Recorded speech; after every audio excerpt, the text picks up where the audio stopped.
Jennifer Carr opened her eyes to concrete and darkness, and the smell of mildew so thick it coated the back of her throat, and the first coherent thought that managed to pierce through the fog of whatever drug was still coursing through her system was, "I'm underground." The second thought, arriving with ice-cold clarity 3 seconds later, was, "I've been taken." She was lying on a thin mattress that reeked of sweat and fear.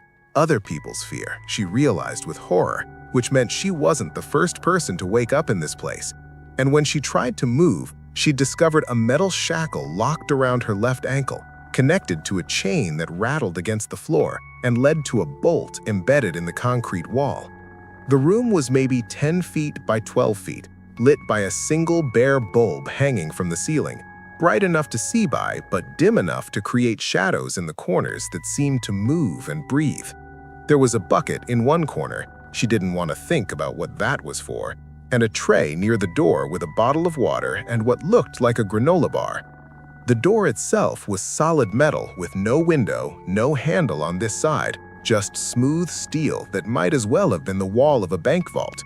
Jennifer's heart hammered against her ribs as fragments of memory started reassembling themselves. She'd been at the Riverside Mall in Sacramento, California, shopping for her sister's birthday present, and she'd walked out to the parking garage around 7 p.m., arms full of shopping bags, and there had been a van parked next to her Honda Civic, a white cargo van with no windows, and a man had asked her for directions to Interstate 5, and when she turned to point the way, she'd felt something press against her neck, a rag soaked in chemicals that made the world tilt sideways, and then nothing until now. How long had she been unconscious? Hours? Days? Her phone was gone, her purse was gone, even her shoes were missing. She was wearing the same jeans and blouse from the mall, but her jewelry had been removed. Earrings, watch, necklace, all of it taken. Jennifer pulled herself to a sitting position, fighting waves of nausea, and examined the shackle around her ankle. It was real, solid steel, locked with a mechanism she had no hope of picking, even if she had tools. The chain gave her maybe 8 feet of movement radius, enough to reach the bucket and the food tray, but nowhere near the door. She tested the chain's strength, pulling on it, yanking it, but the bolt in the wall didn't budge even a millimeter. Panic started rising in her chest, that suffocating sensation of walls closing in, and she forced herself to breathe, in through the nose, out through the mouth, the way her therapist had taught her after the divorce, after the anxiety attacks started. She needed to think, needed to observe. The room had no windows, which confirmed the underground theory. Basement, probably, or maybe a storm shelter. The concrete walls were old, water-stained in places, and there were scratches near the floor. No, not scratches, words. Jennifer crawled closer, squinting in the dim light, and her blood turned to ice when she could finally make out what had been carved in the concrete with something sharp. "Help me." And below that, a name, Ashley M., and a date from 7 months ago. 7 months. Someone named Ashley had been here 7 months ago, had been chained to this same wall, had carved her name in a desperate bid to leave some trace of her existence. And where was Ashley now? Jennifer's mind supplied the answer she didn't want to acknowledge. Probably dead, probably buried somewhere where no one would ever find her. The sound of footsteps above her head, heavy boots on wooden floorboards, made Jennifer freeze. Someone was up there, her captor, moving around. She heard a door open and close, heard what might have been a refrigerator opening, normal domestic sounds that were absolutely surreal given the circumstances. Then the footsteps approached a different area, directly overhead now, and Jennifer heard the distinct creak of hinges, and suddenly light was flooding down from a trap door in the ceiling that she hadn't even noticed, a trap door that was opening to reveal a wooden staircase descending into her prison. "You're awake," a man's voice said, and then he was coming down the stairs, a figure silhouetted against the light above, average height, average build, wearing jeans and a flannel shirt like he was just a regular guy, like he hadn't drugged and kidnapped a woman from a shopping mall. Jennifer scrambled backward until the chain stopped her, pressing herself against the wall, and now she could see his face, maybe 45 years old, Thinning brown hair, glasses, completely unremarkable, except for his eyes, which were flat and empty like a shark's.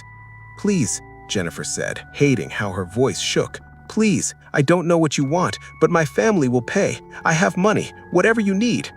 "I don't want money," he said calmly, and those 4 words were somehow more terrifying than if he'd been screaming or threatening, because this was about something else, something worse.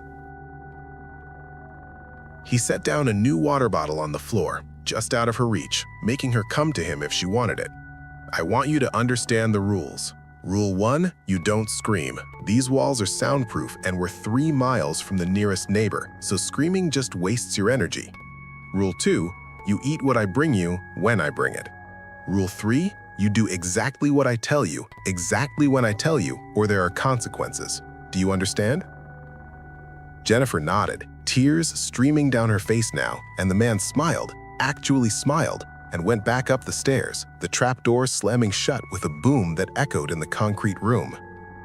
She was alone again, alone with the scratched name on the wall and the knowledge that she'd been added to some sick collection, another woman in what was clearly a pattern. But here's the thing about Jennifer Carr that her captor couldn't have known. She'd grown up with 2 older brothers who taught her that crying was fine, but giving up was not.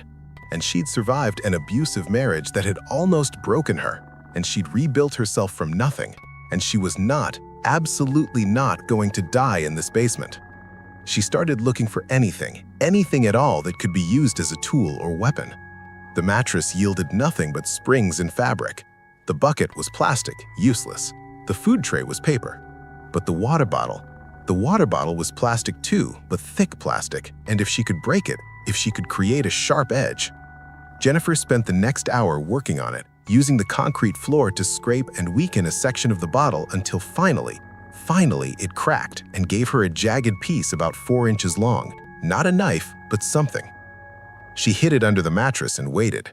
The pattern became clear over the next 3 days. He came down twice a day, morning and evening by her estimation, bringing food and water, sometimes just watching her for a few minutes before leaving again.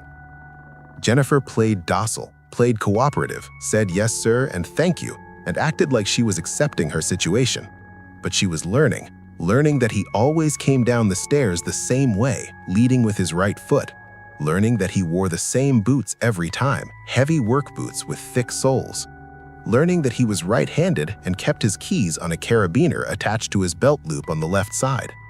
On the 4th day, when he came down with breakfast, Jennifer was sitting in the middle of the floor, the chain pulled tight, and she was crying, really crying, not faking, because the fear was real, even if the plan was calculated. "Please," she sobbed, "please, I can't breathe. I think I'm having a panic attack. I need help, I can't." And he did what she'd hoped. He came closer, curious or concerned, or just wanting to observe his victim's breakdown. And when he was 3 feet away, Jennifer lunged. She'd wrapped the chain around her hand for leverage, and she swung it like a whip, the metal links catching him across the face with a crack that sounded like a gunshot in the enclosed space. He staggered backward, blood streaming from his nose, and Jennifer was already moving, using the makeshift plastic shiv to stab at his leg, his groin, anywhere she could reach.